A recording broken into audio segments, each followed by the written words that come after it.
Hello friend, मैं आनंद राज।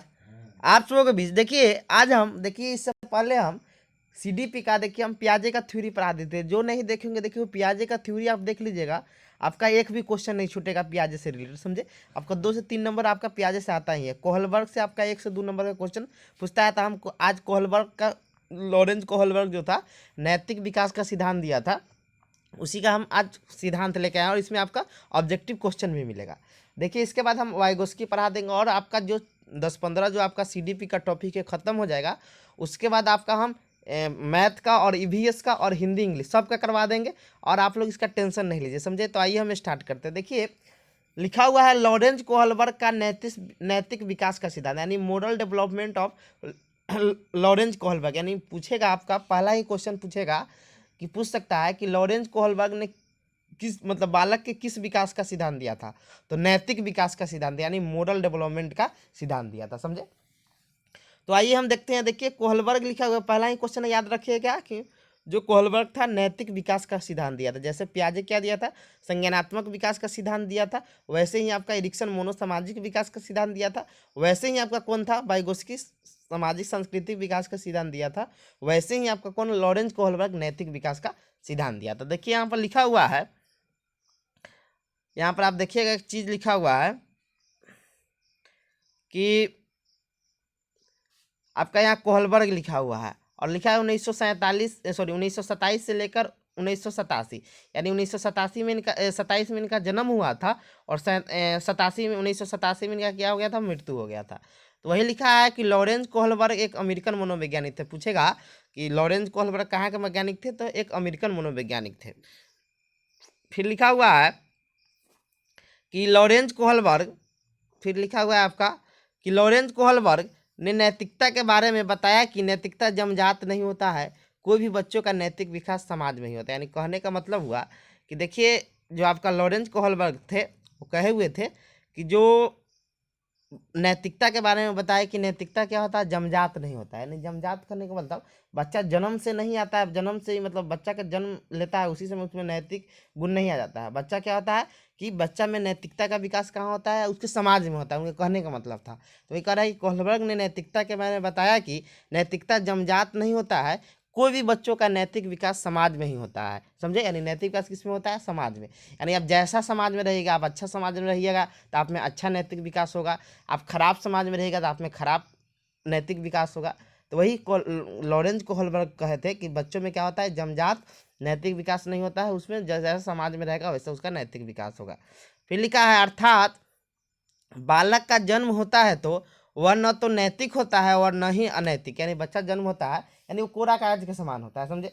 उसको आप जैसा वातावरण रख दीजिएगा, जैसा समाज में आप रख दीजिएगा, बच्चा वैसा ही उसमें नैतिक विकास होता है। ये कह रहा है अर्थात बालक का जन्म होता है तो वह न तो नैतिक होता है और न ही अनैतिक होता है, वह समाज में रहकर नैतिक या अनैतिक समाज से सीखता है। यानी जिस समाज में, जैसा समाज में रहेगा वैसा उसमें क्या होगा, विकास होगा। फिर लिखा है कोहलबर्ग ने नैतिकता के के बारे यहाँ छूट गया है, नैतिकता के बारे में बताया कि नैतिकता वह गुण है जिससे हमें सही या गलत की पहचान होती है। देखिए नैतिकता यानी मोरलिटी क्या होता है, एकदम सिंपल समझिए। मान लीजिए आप जिस समाज में रहते होंगे, देखिएगा तो कोई गरीब आदमी को मारता है, आपको क्या जाता है कि उसके साथ गलत कर रहा है, यानी यहाँ पे नैतिकता है। समझे? कोई आप चोर के मारेगा तो आपको कहेगा ठीक है मार रहा है। समझे? तो वही कह रहा है नैतिकता के बारे में कोहलबर्ग ने क्या बताया था कि नैतिकता वह गुण है जिससे हमें सही या गलत की क्या होती है, पहचान होती है। समझे? यानी सही गलत की पहचान जब हमें आ जाता है उसी को क्या कहते हैं, नैतिकता कहते हैं। फिर लिखता है नैतिकता को सामाजिक परिवेश से सीखा या अर्जित किया जा सकता है। यानी हम सामाजिक परिवेश, जैसा सामाजिक परिवेश में रहेंगे उसी का हम सीख सकते हैं। फिर लिखा है कोहलबर्ग के सिद्धांत के 2 महत्वपूर्ण पद है। देखिए कोहलबर्ग ने एक लघु कथा मतलब प्रस्तुत की थी। हिंज का एक दवा मतलब था, हम सिंपल बता देते हैं कि हिंज को था तो उसकी पत्नी बीमार हो गई। समझे? तो पत्नी बीमार हो गई तो उसको एक दवा चाहिए था। समझे? डॉक्टर बोला था वो दवा बहुत महंगा था। समझे? बहुत महंगा दवा था, उसके पास उतना पैसा नहीं था। दुकानदार के पास बोला, दुकानदार के पास गया तो बोला दवाई देने, दुकानदार नहीं दिया, बोला पैसा दीजिएगा। तो क्या किया, चोरी कर लिया। समझे? तो उसी पर कहा कि दो मतलब वो पद दिए थे, एक नैतिक दुविधा दिए थे, मोरल डिलीमा, और एक दिए थे नैतिक तर्क शक्ति। समझे? तो ये पूछता है, इसका क्वेश्चन भी पूछा हुआ है कि नैतिक दुविधा क्या होता है, नैतिक तर्क शक्ति क्या होता है। तो देखिए नैतिक दुविधा क्या होता है, लिखा हुआ है कि नैतिक दुविधा एक ऐसी दुविधा होती है जिसमें किसी वस्तु के दो या दो से अधिक नैतिक कार्यों में किसी एक कार्य का चयन करने में उत्पन्न दुविधा को नैतिक दुविधा कहते हैं। देखिए इसको सिंपल समझिएगा, नैतिक दुविधा क्या होता है। मान लीजिए आपके पास दो चीज़ आ गया और आपको उसमें से कोई एक के चूज करना है। जैसे सिंपल समझिएगा, एग्जाम्पल हम देंगे एकदम साधारण भाषा में। मान लीजिए कि आप एग्ज़ाम देने जा रहे हैं और आपके पापा का फ़ोन आ गया कि नहीं एग्ज़ाम देने नहीं जाना है, समझे कि मतलब यहाँ पर बहुत ज़रूरी काम आ गया। तो देखिए आप दुविधा में पड़ गए, उन्हें हमारे एग्जामों है, उन्हें पप्पो के काम है, समझे। तो ये हो गया कि दुविधा, आप डिसीजन नहीं ले पा रहे हैं कि हम किस तरफ जाए, तो उसको नैतिक दुविधा बोला जाता है। या आप गांव समाज में रहते होंगे, सबसे सिंपल एग्जांपल देते हैं कि अभी नया नया सबका शादी होता है, तो देखिएगा उसके सास से और क्या बोलते हैं उसके जो लड़का का जो वाइफ रहती है उसमें नहीं पड़ता है। तो लड़का तो बीच में न्यूट्रल है, तो वो सोचता है कि हम किसके तरफ जाए, यानी वो दुविधा में आ जाता है। उसी को नैतिक दुविधा बोला जाता है। यानी आप डिसीजन नहीं ले पाते हैं कि हम किसके तरफ जाए, यानी आपके लिए दोनों जरूरी है, लेकिन दोनों का आप एक को आपको क्या करना, छोड़ना पड़ेगा। तो वही आप दुविधा में आ जाते हैं कि हम किसको छोड़े और किसको हम पकड़े, समझे। तो वो क्या हो गया, एक तरफ मौत है एक तरफ खाई है, वही कहानी हो गया, समझे। तो यानी कहने का मतलब हुआ कि आप जब दो काम में आप एक काम का चयन करने में उत्पन्न जो दुविधा होता है उसी को हम लोग क्या कहते हैं, नैतिक दुविधा कहते हैं। यानी नैतिक दुविधा एक ऐसी दुविधा होती है जिसमें किसी व्यक्ति को दो या दो से अधिक नैतिक कार्यों में से किसी एक कार्य का चयन करने में उत्पन्न दुविधा को नैतिक दुविधा कहते हैं। यानी समझ गए ना। मान लीजिए आप कहूँ गए और इधर आपके पापा फ़ोन कर दिया, कोई भी फ़ोन कर दिया कि नहीं वहाँ नहीं जाना है, आपको बहुत ज़रूरी काम है, इधर आइए। तो आप दोनों तरफ देखिएगा कि अब हम किधर जाए सोचने लगिएगा, यानी आपको एक दुविधा हो जाएगी। इसी को नैतिक दुविधा कहते हैं। देखिए हम नैतिक तर्क शक्ति क्या आता है, मोरल रीजनिंग। सही या गलत के प्रश्न के बारे में चिंतन लेने में शामिल चिंतन की प्रक्रिया को नैतिक तर्क शक्ति कहते हैं। अब देखिए मान लीजिए अब आप चिंतन कीजिएगा कि देखिए हमको तो एक के तरफ जाना है, तो आप सही या गलत, आपको जो सही लगे उसी की तरफ ना जाइएगा। मान लीजिए आप एग्जाम देने जाने हैं, पापा आपको फ़ोन कर देंगे नहीं इधर आओ, तो मतलब आओ जाओ घरे, तो आप देखिएगा हम सही हमारे लिए एग्जाम होगा, तो आप एग्जाम देने जाइएगा। आपको लगेगा कि नहीं हम पप्पा के तरफ जाना चाहिए कि मार हो गया, नहीं हो जाता है कि हम एग्जाम देने गए उन्हें मार कर लिया। तो यहाँ बात करने का मतलब है कि आप जब दोनों तरफ एक तरफ आप डिसाइड कर लीजिएगा कि हमें एक तरफ जाना है, उसको कहा जाता है नैतिक तर्क शक्ति। यानी सही या गलत के प्रश्न के बारे में निर्णय लेने में शामिल चिंतन की प्रक्रिया को नैतिक तर्क शक्ति कहते हैं, यानी मोरल रीजनिंग कहते हैं, समझे। फिर लिखा है नैतिक विकास सार्वभौमिक होती है लेकिन हर संस्कृति में अलग होती है। लेकिन नैतिक विकास सार्वभौमिक करने का मतलब है कि सभी प्रकार के बच्चे में होगा। जहाँ भी या इंडिया के बच्चा में होगा नैतिक विकास, वो आपके अमेरिका के बच्चा में होगा, आपके चाइना के बच्चे, सब बच्चा में होगा, समझे। लेकिन इसका हर संस्कृति में क्या होगा, अलग अलग होगा, समझे। यानी वहाँ पर 2 साल में होगा मान लेते थे, यहाँ पर 3 साल में होगा। वही कह रहा है कि नैतिक विकास सार्वभौमिक होती है लेकिन हर संस्कृति में अलग अलग होता है। फिर लिखा है कोहलबर्ग ने बताया कि व्यक्ति में नैतिक विकास 3 स्तरों से होकर गुजरता है और प्रत्येक स्तर में दो दो अवस्था होती है तथा इन अवस्था का क्रम निश्चित होता है। देखिए कोहलबर्ग ने बताया था कि व्यक्ति में कोई भी बच्चा हो उसमें नैतिक विकास के 3 स्तर पूछा। कोहलबर्ग ने कितने स्तर दिए थे, 3 स्तर, समझे। बताइए कौन कौन स्तर है, और प्रत्येक स्तर में दो दो अवस्था, समझे। यानी 6 अवस्था हो गया। तो पूछेगा कोहलबर्ग के अनुसार कितने स्तर थे, 3, अवस्था कितने हैं तो 6, याद रखिएगा, समझे। और प्रत्येक अवस्था क्या होता है, निश्चित क्रम में होता है, यानी आप एक अवस्था छोड़ के दूसरे अवस्था में नहीं जा सकते हैं। फिर लिखा है कोहलबर्ग ने बताया कि सभी व्यक्ति में ये अवस्था एक ही उम्र में नहीं होती है और न ही व्यक्ति एक अवस्था को छोड़कर दूसरी अवस्था में जा सकता है। यानी कहने का मतलब उनका था कि कोहलबर्ग ने बताया कि सभी व्यक्ति में ये अवस्था क्या होता है, एक ही उम्र में नहीं होगा, यानी कोई में 2 साल में होगा तो कोई 3 साल में होगा, समझे। और न ही व्यक्ति एक अवस्था को छोड़कर दूसरी अवस्था में जा सकता है। आइए अब देखते हैं नैतिक विकास के कौन कौन से अवस्था है। लिखा है नैतिक विकास के कौन कौन से स्तर है। पहला है पूर्व परंपरागत स्तर, या उसी को बोलते हैं पाक या पूर्व रूढ़िगत स्तर। देखिए कुछ हो लेकिन इंग्लिश आप याद रखिएगा, प्रे कन्वेंशनल स्टेज होता है, इसी को पूर्व नैतिक स्तर भी कहते हैं। 6 से 10 साल इसको माना गया है, समझे। 6 से 10 साल पूर्व परंपरागत स्तर, या इसी को पाक या पूर्व रूढ़िगत स्तर या पूर्व नैतिक स्तर यानी प्रे कन्वेंशनल स्टेज कहते हैं, यानी 6 से 10 साल। लिखा है जब बालक बाहरी तत्व या घटना के आधार पर किसी व्यवहार को नैतिक या अनैतिक मानता है तो उसकी यह नैतिक तर्क शक्ति पूर्व परंपरागत स्थिर कही जाती है। यानी कहने का मतलब हुआ कि जब बाहरी तत्व के आधार पर, यानी उसके गार्जियन के अथी के आधार पर, मान लीजिए सिंपल कहा जाए कि चोरी करना गलत बात है, उनको बोल दिया जाएगा कि चोरी करना, तो बच्चा अब कोई भी चोरी करेगा ना तो उसको गलते ही मानेगा, समझे। मान लीजिए आपको ज़रूरी भी है कोई चीज़ का चोरी कर रहा है तो बच्चा मतलब कहेगा कि गलत ही है, क्योंकि उसको बताया गया बाहरी तत्व के आधार पर उसको नैतिक विकास कराया जा रहा है कि मतलब कि कोई मतलब बोल देगा कि शराब पीना गलत है, समझे। कोई आदमी मतलब थकान दूर करने के लिए पीता है या कोई भी चीज़ हो, मतलब ऐसे भी शौक से भी पीता है, तो आदमी से शराब पी रहा है तो गलत ही है, समझे। तो यही कहने का मतलब है कि जब बालक बाहरी तत्व या घटना के आधार पर किसी व्यवहार को नैतिक या अनैतिक मानता है तो उसकी यह नैतिक शक्ति पूर्व परंपरागत स्तर कही जाती है, समझे। अर्थात इस स्तर में बच्चा का नैतिकता बाहरी रूप से नियंत्रित है। बाहर से क्या होता है, नियंत्रित। पूछेगा कि किस स्तर में बालक का नैतिक विकास बाहर से नियंत्रित होता है, तो क्या आप बताइएगा, तो पूर्व परंपरागत स्तर या पूर्व पाक परंपरागत स्तर, समझे। ये चीज़ याद रखिएगा। फिर लिखा है इस स्तर में कोहलबर्ग ने दो अवस्था बताया। पहला है आज्ञा एवं दंड की अवस्था, ऑर्डर एंड पनिशमेंट ओरिएंटेशन। दूसरा है अहंकार की अवस्था, या इसी को बोला जाता है साधनात्मक सापेक्षता तथा उन्मुखता या व्यक्तिवाद, उद्देश्य, प्रयोजन और विनिमय। यानी बच्चा अपने उद्देश्य की प्राप्ति के लिए मतलब कोई काम विनिमय करता है, कोई आदान प्रदान करेगा, समझे। इसका एग्जाम्पल देंगे, बहुत अच्छा, समझे। इसी को अहंकार के बच्चा में अहंकार ईगो रहता है, समझे। तो देखिए पहला आज्ञा एवं दंड की अवस्था क्या है। देखिए इस अवस्था में बालक में नैतिकता का विकास का मुख्य आधार आज्ञा एवं दंड होता है। देखिए बच्चा का मुख्य मतलब इसमें नैतिकता क्या रहता है कि बच्चा सोचता है कि हम आज्ञा नहीं पालन करेंगे ना तो हमको दंड मिलेगा। जैसे सिंपल समझिए, मान लीजिए कोई छोटा बच्चा है, कोई आपके घर में मेहमान आया, तो उसको प्रणाम बच्चा नहीं करेगा ना तो उसको मारा जाएगा, प्रणाम नहीं किया तो उसको पीटा जाएगा। यानी इसमें क्या है कि इस अवस्था में बालक में नैतिकता का विकास का मुख्य आधार क्या है, आज्ञा एवं दंड है। यानी कोई गार्जियन बोल देगा कि हम उनको प्रणाम करें, यानी आज्ञा और दंड, इसमें नैतिक आज्ञा और दंड याद रखिएगा, समझे। कि मान लीजिए वो बात नहीं मानेगा तो उसको दंड मतलब पिटाई लगेगा।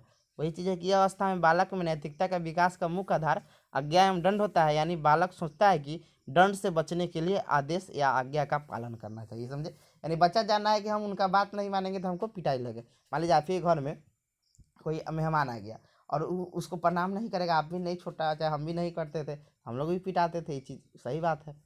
फिर लिखा है अर्थात बालक के मन में आज्ञा पालन का भाव दंड पर आधारित होता है। यानी बच्चा सोचता है कि आज्ञा नहीं पालन करेंगे तो हमको पिटाई लगेगा। फिर लिखा है अहंकार की अवस्था। देखिए अहंकार के कहने का मतलब इसमें बच्चा को फायदा देखता है, जब हमारा फायदा हो रहा था आप मतलब आपका जब फायदा हो रहा था हमारा भी फायदा होना चाहिए, समझे। ये चीज़ अहंकार की अवस्था यही है।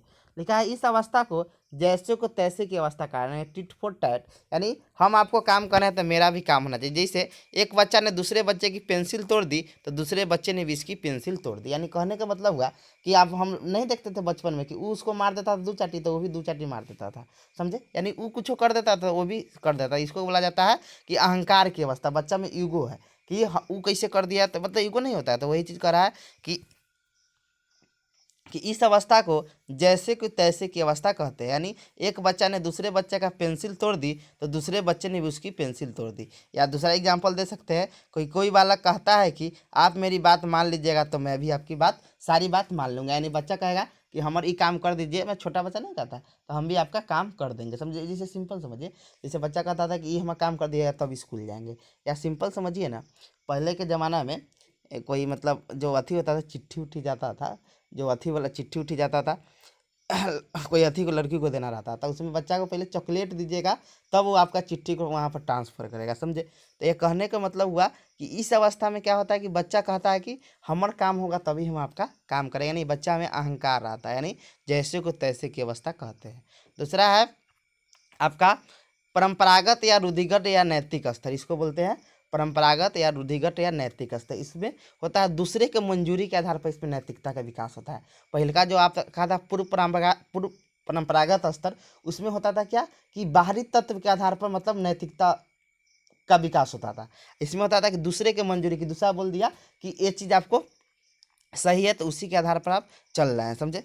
लिखा हुआ है यह कोहलबर्ग के नैतिक विकास सिद्धांत का दूसरा स्तर है। इस स्तर में बच्चा का व्यवहार उनकी माँ बाप या किसी बड़े व्यक्ति या समाज द्वारा बनाए गए नियमों के पर आधारित है। यानी समाज में नियम बनाया गया है कि चोरी नहीं करना है, ये सब चीज़ क्या बड़े कि उसको नहीं मानना है, तो वही चीज़ करा है कि इस स्तर में बालक का व्यवहार उनकी माँ बाप या किसी बड़े व्यक्ति या समाज के द्वारा बनाए गए नियमों पर आधारित है। इस स्तर में बालक समझता है कि वे समस्त क्रिया सही है जिससे दूसरे व्यक्ति का मदद होता है। यानी कह रहा है कि जब समाज कोई चीज़ बनाएगा, चाहे मान लीजिए सिंपल समझिए, कोई गार्जियन कोई नियम बनाएगा तो कहेगा कि दूसरा का मदद होगा वही। तो ये कह रहा है कि इस स्तर में बालक समझता है कि वे समस्त क्रिया सही है जिससे दूसरों की मदद होती है। फिर लिखा है इस स्तर में ही कोहलबर्ग ने 2 अवस्था बताया है। पहला है अच्छा लड़का या लड़की बनने की उन्मुखता या प्रशंसा की अवस्था। यानी इसमें बच्चा अच्छा बनना चाहता है, समझे कि हम सब कुछ काम करेंगे तो सब हमको अच्छा कहेगा, समझे। और दूसरा है सामाजिक व्यवस्था के प्रति सम्मान की अवस्था या कानून एवं व्यवस्था की उन्मुखता। यानी समाज में जो व्यवस्था बनाया है उसको सम्मान करता है, बच्चा के नियम है तो उसका व्यवस्था मतलब इज्जत करता है। लिखा है अच्छा लड़का या लड़की बनने की उन्मुखता।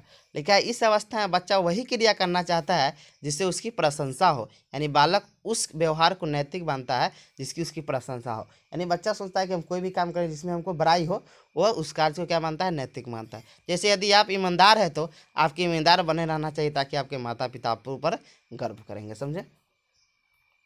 फिर लिखा है कानून एवं व्यवस्था की उन्मुखता। लिखा है इस अवस्था में बच्चे की नैतिक विकास सामाजिक आदेश, न्याय, कानून और कर्तव्यों पर आधारित होती है। इस अवस्था में बच्चा पहुंचकर समझने लगता है कि सामाजिक नियमों के विरुद्ध प्रत्येक कार्य को अनैतिक मानता है। यानी समाज में जो नियम बनाया गया, कानून बनाया गया है, जो व्यवस्था है, वही क्या है आपका, वही आपका क्या है कि नैतिक कार्य है, समझे। अब आया है लास्ट है उत्तर या पक्ष परंपरागत या रूढ़िगत परंपरागत स्तर।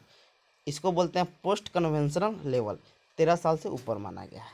लिखा है इस स्तर में बालक अपने नैतिक कार्य का चयन अपने विवेक, स्वयं के सोच के आधार पर करता है। देखिए 3 स्तर था।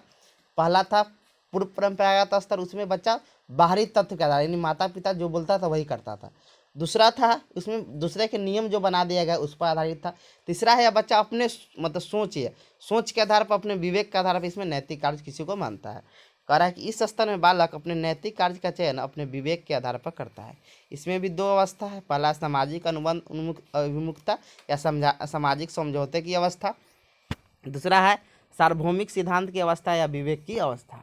लिखा है सामाजिक अनुबंध उन्मुखता। लिखा है इस अवस्था तक आते आते वह समझने लगता है कि व्यक्ति एवं समाज के बीच एक समझौता होता है और व्यक्ति का यह दायित्व होता है कि समाज के बनाए गए नियमों का पालन करे, क्योंकि समाज हमारे हितों की रक्षा करता है। यानी कहने का मतलब हुआ कि समाज में बहुत ऐसा समाज है जहाँ बना दिया कि लड़की को जींस नहीं पहनना है, तब बहुत अगर आप जींस पहनेंगे तो क्या समाज से उसको समझौता करना पड़ेगा। यानी सामाजिक अनुबंध उन्मुखता है। यानी अनुबंध यानी एक कॉन्ट्रैक्ट रहता है, समझे। यानी कॉन्ट्रैक्ट अथी है कि एक अनुबंध बना हुआ है कि आप इस अवस्था तक आते आते वो समझने लगता है क्या है कि व्यक्ति एवं समाज के बीच क्या है, समझौता होता है, समझे।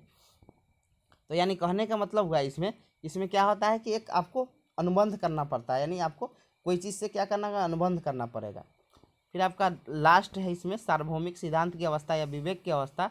इस अवस्था तक व्यक्ति के अच्छे, बुरे, उचित, अनुचित आदि विषयों पर स्वयं के व्यक्तित्व विचार विकसित हो जाते हैं, इसीलिए इस अवस्था को विवेक की अवस्था कहते हैं, समझे। तो ये आपका छोटा टॉपिक था, खत्म हो गया। लेकिन इसमें याद आपको क्या रखना है, 3 स्तर याद रखिएगा। कौन कौन स्तर है आपका, तो पूर्व परंपरागत स्तर, उसमें आपका 2 अवस्था है। पहला आपका है आज्ञा एवं दंड की अवस्था, और दूसरा आपका अवस्था है आपका दूसरा है प्रशंसा की अवस्था, या उसी में व्यक्तिगत लेन देन बोला जाता है। यानी बच्चा को प्रशंसा क्या है, सॉरी प्रशंसा बोल रहे हैं, रुक जाइए 1 मिनट, अहंकार की अवस्था। यानी आज्ञा एवं दंड की अवस्था मतलब पहला पूर्व परंपरागत स्तर में आपका 2 अवस्था आता है, आज्ञा एवं दंड की अवस्था, और दूसरा क्या है, अहंकार की अवस्था, या उसी को बोलते हैं व्यक्तिवाद। यानी पर्सनल, आपको मतलब कोई काम आपका हो रहा है तो उसका भी काम होना चाहिए, यानी उद्देश्य, प्रयोजन और विनिमय, समझे। आपका हो गया अहंकार की अवस्था, और क्या हो गया आपका आज्ञा एवं दंड की अवस्था। किसमें आ गया आपका, पहला पूर्व परंपरागत स्तर में। दूसरा आपका स्तर है, इसमें एक और चीज़ याद रखिएगा, इसमें बाहरी तत्व के आधार पर क्या होता है कि इसमें नैतिकता को मतलब नैतिकता का ज्ञान होता है बच्चा में।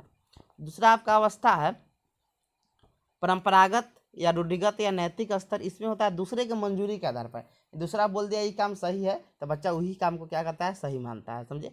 तो ये में क्या होता है, इसमें 2 स्तर आपका कौन कौन है, तो आपका प्रशंसा की अवस्था, यानी मतलब प्रशंसा की अवस्था या अच्छा लड़का या लड़की बनने की उन्मुखता है, और दूसरा है सामाजिक व्यवस्था के प्रति सम्मान की अवस्था, समझे, या कानूनी एवं व्यवस्था उन्मुखता इसी को बोलते हैं।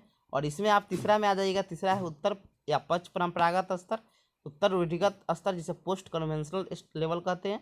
इसमें आपका 2 आता है, एक आता है सामाजिक समझौते की अवस्था है, उसी को हम लोग बोलते हैं सामाजिक अनुबंध उन्मुखता, और दूसरा है सार्वभौमिक सिद्धांत की अवस्था या विवेक की अवस्था। इतना याद रखिएगा। आइए हम क्वेश्चन डिस्कस करते हैं। पहला क्वेश्चन है, ज़्यादा क्वेश्चन नहीं होगा, हम अलग से आपका क्वेश्चन करवाएंगे, समझे। क्वेश्चन है, आप बना लीजिएगा, सेट भी बनाइएगा तो वहाँ मिलेगा क्वेश्चन सब। पहला क्वेश्चन है, कोहलबर्ग के अनुसार शिक्षक बच्चों में नैतिक मूल्यों को विकास कर सकता है। पहला ऑप्शन है नैतिक मुद्दों पर आधारित चर्चाओं में उन्हें शामिल करके। दूसरा है कैसे व्यवहार किया जाना चाहिए, इस पर कठोर। देखिए, अब आपको जहाँ भी ऑप्शन में कठोर निर्देश उद्देश मिले ना, आँख मूंद के ऑप्शन को क्या कीजिए, काट दीजिए, समझे। जहाँ भी आपको क्या मिले, ऑप्शन में क्या मिले, ऑप्शन में जहाँ भी आपको मिले कठोर निर्देश ही सब लिखा है ना, जहाँ भी मिले क्या कीजिए, मिल गया ऑप्शन को क्या कीजिए, काट दीजिए, समझे। तीसरा ऑप्शन आपका है कि धार्मिक, देखिए धार्मिक शिक्षा बच्चा को नहीं देना है, समझे, ये भी ऑप्शन कट जाएगा। व्यवहार नियम जहाँ लिख देगा ना वो भी कट जाएगा, तो आपका क्या हो जाएगा, नैतिक मुद्दों। अब नैतिक विकास से रिलेटेड दिया हुआ था, नैतिक मुद्दे पर आधारित चर्चाओं में उन्हें शामिल करके। दूसरा क्वेश्चन है, निम्नलिखित में से कौन सी लॉरेंस कोहलबर्ग के द्वारा प्रस्तावित नैतिक विकास की एक अवस्था है। मैंने एक अवस्था पूछ रहा है, कौन है। पहला है मूर्त संख्या, है आपका पियाजे होता है, कट गया। उद्योग बनाम थी आपका, ये आता है बनाम वाला आपका इरिक्शन में आता है। प्रसूति ये आपका फ्राइड का होता है। बच के क्या, सामाजिक अनुबंध अभिन्यास जो आपका। तीसरा जो आपका स्तर है उत्तर परंपरागत औषधि में आपका पढ़ना है सामाजिक अनुबंध अभिन्यास। बच्चा एक मतलब नैतिक विकास के लिए क्या अनुबंध समाज से करना पड़ता है। अगला है आपका क्वेश्चन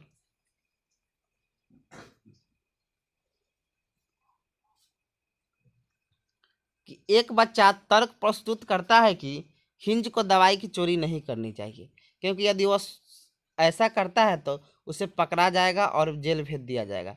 कोहलबर्ग के अनुसार वह बच्चा नैतिक की किस अवस्था में, यानी कह रहा है कि एक बच्चा तर्क प्रस्तुत करता है कि हिंज को दवाई की चोरी नहीं करना चाहिए, यदि वो करेगा तो उसे क्या लगेगी, पकड़ा जाएगा और जेल भेज दिया जाएगा। कोहलबर्ग के अनुसार वो बच्चा नैतिक कैसे किस अवस्था है। देखिए, यानी कहने का मतलब हुआ कि एक बच्चा तर्क प्रस्तुत कर रहा है कि हिंज को दवाई नहीं चुराना चाहिए, क्योंकि बच्चा क्या कि उसको पकड़ के ले जाएगा, यानी दंड एवं आज्ञा पालन अभिन्यास है, यानी बच्चा को चोरी नहीं करना चाहिए, समझे। ये सब आपको नहीं होगा, सार्वभौमिक नहीं होगा, आंतरिक तो होता ही नहीं है, सामाजिक क्रम भी नहीं, ये नहीं होगा, दागा कौन हो जाएगा, दंड एवं आज्ञा पालन अभिन्यास हो जाएगा, इसमें दंड उसको मिलेगा। अगला है कि कोहलबर्ग के सिद्धांत के योगदान के रूप में निम्नलिखित में से किसे माना जाता है। पहला ऑप्शन है आपका, इसे सिद्धांत में विस्तृत परीक्षण प्रक्रिया, ये सब कुछ नहीं है, समझे। यह नैतिक तर्क और कार्रवाई के बीच एक स्पष्ट संबंध है कि सही हो सकता है। उनका विश्वास है कि बच्चे नैतिक दार्शनिक है, ये भी गलत, नैतिक दार्शनिक नहीं होते हैं, समझे। फिर आपका अगला है, कहाँ गया, लिखा है उनके सिद्धांत ने संज्ञानात्मक परिपक्वता और नैतिक परिपक्वता के बीच एक सहयोग का समर्थन किया था। ये नहीं होगा, वह नैतिक तर्क और कार्य के बीच एक स्पष्ट क्या है कि आपका अथी है, तो आपका कौन नंबर ऑप्शन हो जाएगा, तो आपका बी नंबर ऑप्शन हो जाएगा। यह नैतिक तर्क और कार्यवाही के बीच क्या है, एक स्पष्ट संबंध स्थापित करता है, 28 का बी हो जाएगा। 13 नंबर है कि एक बच्चे का दिया गया विशिष्ट उत्तर कोहलबर्ग के नैतिक तर्क के सोपानों की विषय वस्तु के किस सोपान के अंतर्गत आएगा। यदि आप ईमानदार है तो आपके माता पिता आप पर गर्व करेंगे। आप किसके थे, बोलाए थे, किसका एग्जाम्पल आपका, अच्छा लड़की अच्छा लड़का अनुकूलन का है, समझे। यानी ऑप्शन आपका कौन हो जाएगा, ए नंबर हो जाएगा। अभी तो दंड उंड है नहीं, तो होगा नहीं, सामाजिक संकुचन कुछ है नहीं, कानून एवं व्यवस्था है नहीं, समझे, तो ऑप्शन क्या हो जाएगा, ए नंबर हो जाएगा। फिर आपका अगला क्वेश्चन है कि कोहलबर्ग के अनुसार किस अवस्था में नैतिकता बाह्य कारकों द्वारा निर्धारित है। तो याद रखिएगा, पहला जो आपका अवस्था होता है पूर्व प्राप्रागिक, तो इसमें बाह्य द्वारा होता है। पारंपरिक में किसी द्वारा नियम बनाया गया उस पर आधारित होता है। और पश्चात पारंपरिक स्तर में क्या होता है आपका कि आप विवेक के आधार पर बच्चा नैतिक या अनैतिक समझता है कोई भी कार्य को। तो ये बाह्य पूछ रहा है, तो आपका कौन ऑप्शन हो जाएगा, ए नंबर हो जाएगा, पूर्व पारंपरिक स्तर। फिर आपका है अगला, सब सीटेट में क्वेश्चन पूछा है। फिर अगला है वही सेम क्वेश्चन है जो इससे पहले करवाए थे।